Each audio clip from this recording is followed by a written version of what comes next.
আতঙ্কে প্রচুর আছি, রাত না গেলে শান্তিতে থাকতে পারবো না। আমাদের খুব ভয়ের মধ্যে আছি, খুব ভয় করতেছে।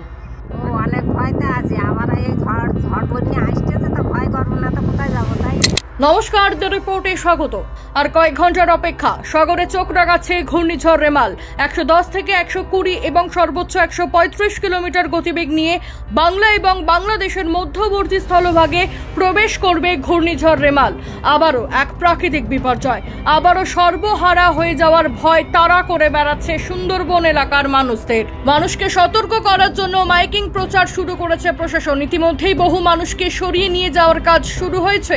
এদিকে আয়লা, আমফান, বুলবুল, ফণীর স্মৃতি উস্কে সিঁদুরে মেঘ দেখছে উপকূলবাসী। চোখের সামনে দেখেছে প্রকৃতির সেই তাণ্ডব। ক্ষয়ক্ষতি হয়েছে প্রচুর, বাড়ি ভেঙে পড়েছে, নদী বাঁধ ভেঙে গ্রামের পর গ্রাম জলের তোরে ভেসে গিয়েছে। গ্রাম ছেড়ে থাকতে হয়েছে মাসের পর মাস। আবারও সেই ঘটনার পুনরাবৃত্তি হবে না তো, এই প্রশ্নই তাদের চোখে মুখে। খুব আতঙ্কের মধ্যে আছি, আমাদের খুব ভয়ের মধ্যে আছি। কেন? এই বড় ঝড়ের মধ্যে আসবে। এখন আগে কিসের ভয় ছিল? আগে ঝড়ের ভয় ছিল। কি ঝড় হয়েছিল? আয়লা হয়েছিল, তারপরে তোমার আমফান হয়েছিল, আবার এই আসতেছে বড় ঝড়। খুব ভয়তে আছো? খুব ভয়ের মধ্যে আছে, আমার খুব ভয় করতেছে।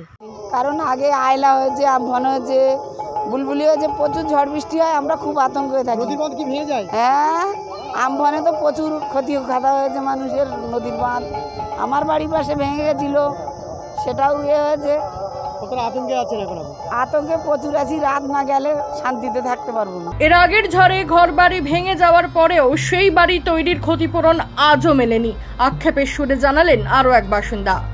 অনেক ভয়তে আছি, আবার এই ঝড় বন্যা আসতেছে, তো ভয় করবো না তো কোথায় যাবো তাই। কেন? আগে কি হয়েছিল? আগে তো এরকম ঝড় হয়েছে। কি ঝড় হয়েছিল? আয়লা ঝড় হয়েছে, আমফান ঝড় হয়েছে। কেন ঘর পাওনি আগে? না, ঘর পাইনি। কোথায় বাড়ি তোমার? কোথায় বাড়ি? বাড়ি সুন্দরবনের রায়মঙ্গলের পাশ, নদীর ধারে। কি না? ঘূর্ণিঝড় মোকাবিলায় সব রকম ভাবে প্রস্তুতি সেরে ফেলেছে হিঙ্গলগঞ্জের বিডিও। খোলা হয়েছে কন্ট্রোল রুম। প্রশাসনিক আধিকারিকদের কথায় আবারও এক অভিশপ্ত রাতে সাক্ষী হতে চলেছে বাংলা। শান্তনু বিশ্বাস, দ্য রিপোর্ট, সুন্দরবন।